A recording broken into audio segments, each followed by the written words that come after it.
Alright everyone, I'm Tom Dobbins. I'm going to give you a quick run through of what I did to my little 14-foot Lund boat here this spring to make it a little bit more comfortable for me and my son Hunter to fish in. This boat started off as a standard 14-foot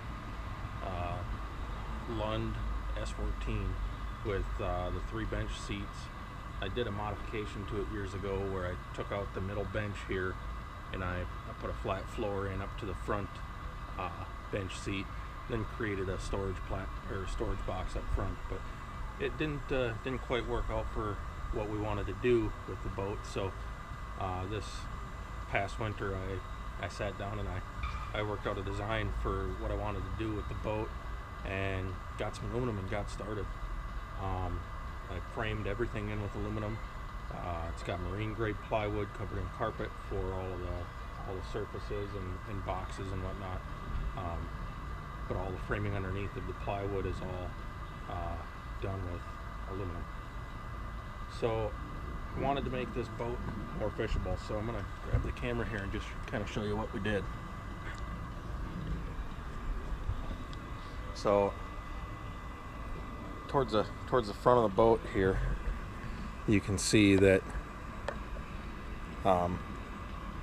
we've got a center rod locker here. It runs all the way up to the front of the boat, and then we've got boxes on either side where the middle bench, the middle portion of the boat used to be here, and then this is the original front bench.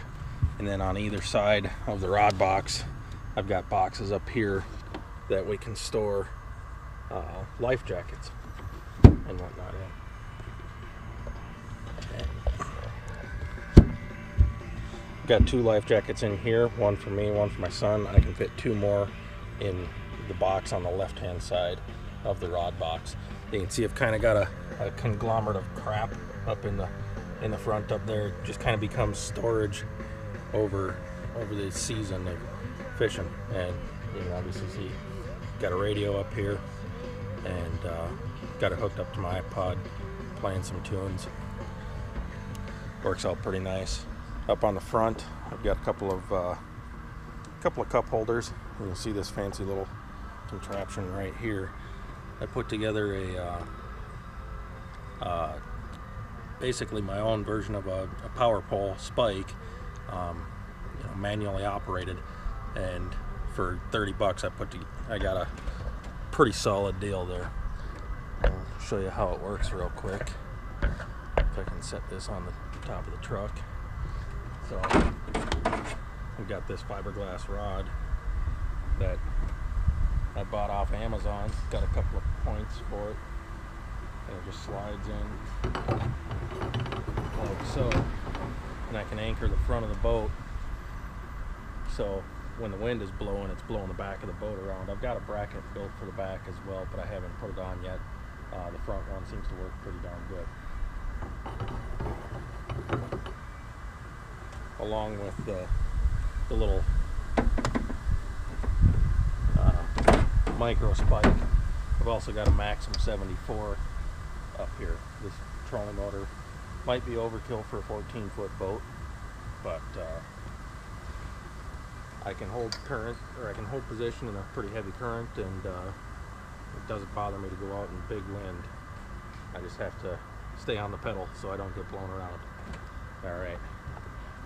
Along with the trolling motor up front, you can see I've got a Humminbird 859 down imaging up in the front, and then got a 999 back here by the driver's seat. So to take a look back by the driver's seat, I got the front pedestal kind of laying across the back bench right there right now, but that goes in up here on the front deck. Just got the batteries in the back here. Got a Mariner 30 horse on the back of the boat. This guy goes in right here. Pretty logical. Alright, now let's take a look at what we got inside the rod box. This rod box was built so that I could store all the rods I want to bring out on a fishing trip. And the way I laid the boat out, I didn't have room for a live well in here, so I'm going to take a quick little side from the rod box. But I always bring a cooler out if I'm going to keep fish. I put ice in the cooler and I just throw the fish in the cooler right away so that I can keep them nice and fresh. They stay firm and they don't get that fishy taste, the mushy kind of bad fish taste. It just kind of worked out that this cooler fits right in there, so when I'm on the front deck I can throw my fish in nice and easy when I catch them. That pedestal seat there also works as almost a shock to keep the rod box lid up. I built that rod box lid out of formed aluminum, 1/8 inch.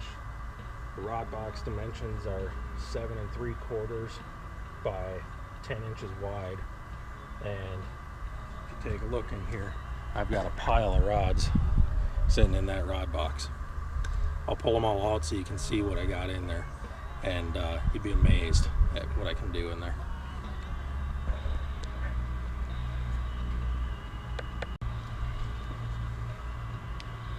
Alright, so we're going to get ready and pull some rods out of here. First rod out, this is a ultralight panfish rod, 6.5 foot, custom built that I put together a couple years ago.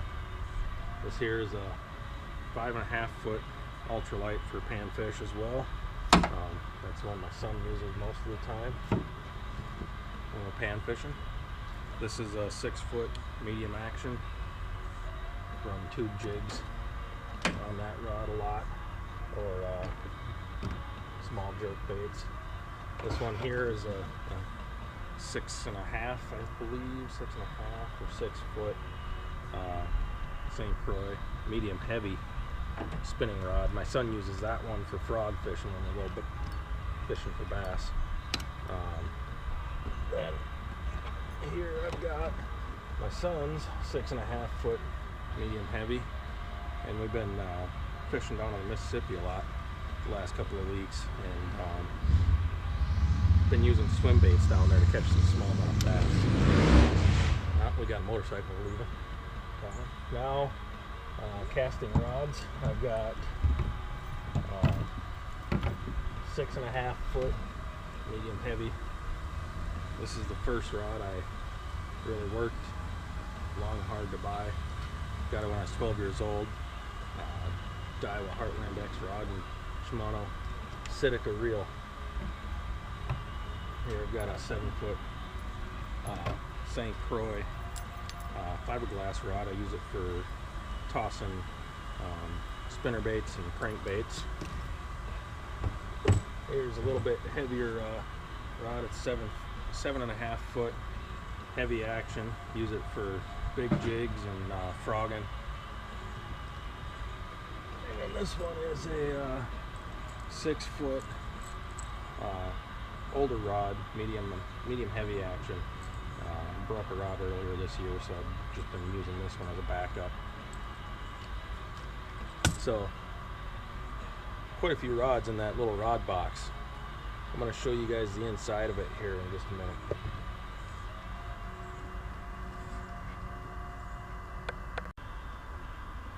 Alright guys, now we're going to take a look inside this here rod box. What I did is I formed this aluminum up into a channel shape, and then I put a point at the end of it so that it would go up into the bow of the boat as far as possible, so that I can maximize storage space. I got a light in there right now, so let's go take a look. So you can see here, I've carpeted the bottom of the rod box all the way up. I'm trying to be as careful as I can here, and you can see that there is a little bit of an obstruction there. That is the recessed foot pedal for the trolling motor. Fortunately, that far up, it's only rod tips, so they slide right underneath of there, and I can get a 7 foot 10 inch rod inside of this rod box and still close the lid without having a rod tip sticking out. Okay, but let's say that I want to throw one of my 8-foot muskie rods in there, or maybe an 8'6" or a 9-foot even. The way I built the bottom edge of this rod box, I can take that handle. I'll just show it with this heavy action rod here. I built this rod box so that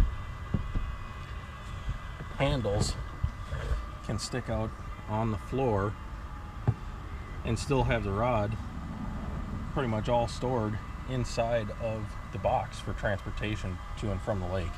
Works out really, really slick. I can fit probably 3 muskie rods in there.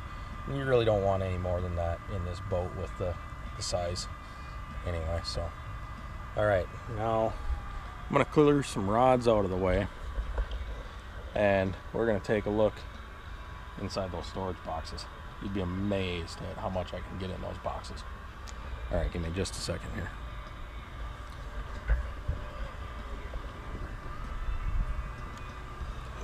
Let's set this right here. Let's take all these rods.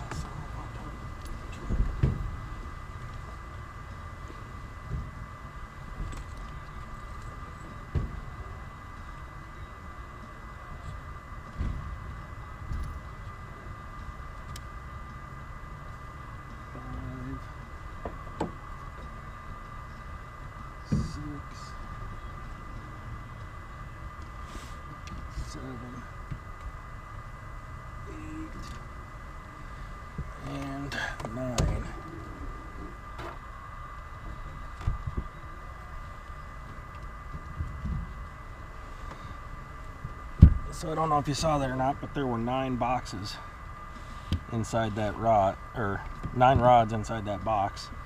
And I've got one more sitting up there that I lost the rod slick for, so I got to get another rod slick, but I can fit that the 10th rod inside that box. All right, let's take a look inside these boxes. Alright, I'm going to set the camera. First, let's just open it up.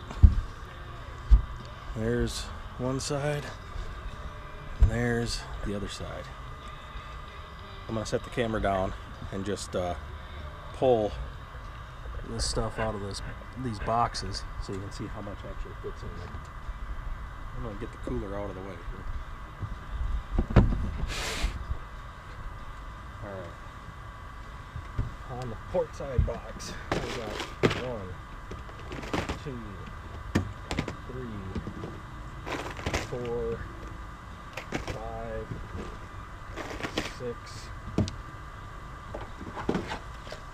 and 7, 3,700 boxes sitting there. We've got bass jigs, I've got bass cranks. This is tube jigs. We've got more bass cranks. We've got trailers and assorted plastics. We've got jerk baits. We've got panfish jigs and a couple bass jigs that I tied up. I've also got a small towel in here, as well as a drift sock, because it's a small boat, so it does drift around a bit. Now, on the starboard side, we've got a Falcon tackle organizer spinnerbait box. We've got 1,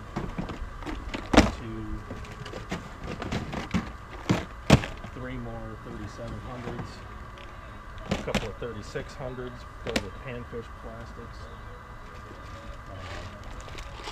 terminal tackle, a couple of loose bags that didn't get put back.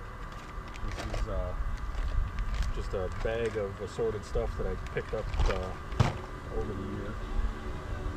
And then something that's kind of cool about how I built this rod box, underneath I can get 3 Rubbermaid shoe boxes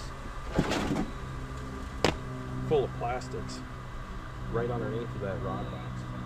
Now I'm going to show you how this thing works so you can get an idea of what we're doing here. So you can see down here underneath this rod box, it's clear to go all the way over to the other side. It's a little bit dirty down there right now because you know, it's the end of the season and I didn't clean it out at all, but part of the idea of having that open like that underneath was so that I could clean it out at the end of the season. And it just happened to work out that there was just enough space to go like this. I can take these 3 boxes of plastics and I can stick them right underneath that box, and then I can fill this box back up with all of these other boxes here.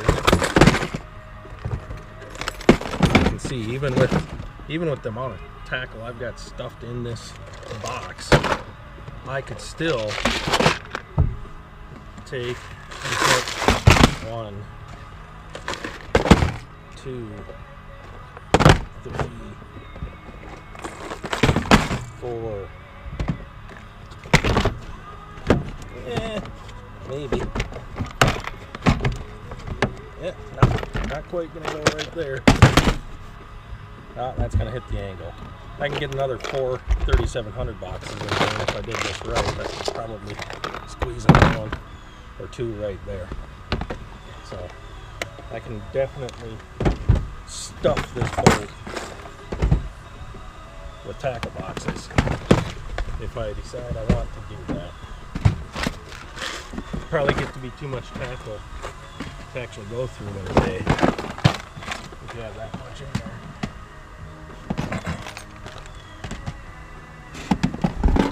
But let's just take a look at the mountain of tackle that I'm pulling out of here.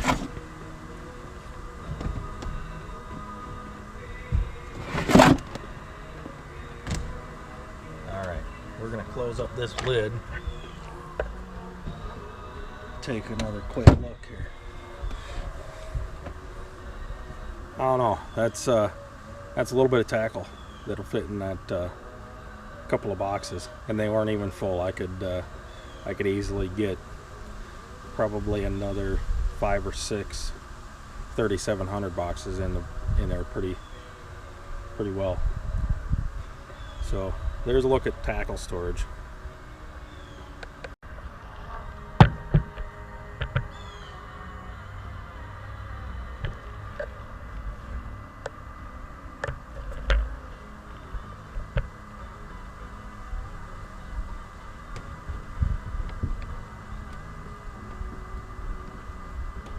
So now that we've explored what we can put in here as far as tackle and rods go, one of the cool things that I did with this boat was I made sure that, you know, it's a small boat, and I didn't want when I was opening these lids, I didn't want this lid to come all the way over here next to the gunwale of the boat, because when you do that, then every time you have to open the lid, you got to move rods around, and it just gets to be kind of cumbersome. So what I did, I stopped the lid short of the edge of the boat, and then I also put this little bench section on back here, and this is my rod shelf. Works great for holding the Humminbird back there so that I can see it while I'm driving, but it also works awesome for when I'm fishing. I'll show you here with a couple of rods.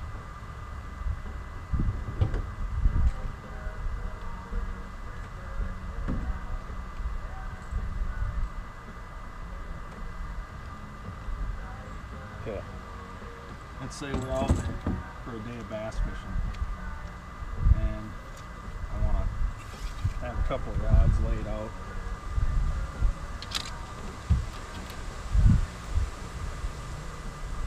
Get these rod sticks off here real quick,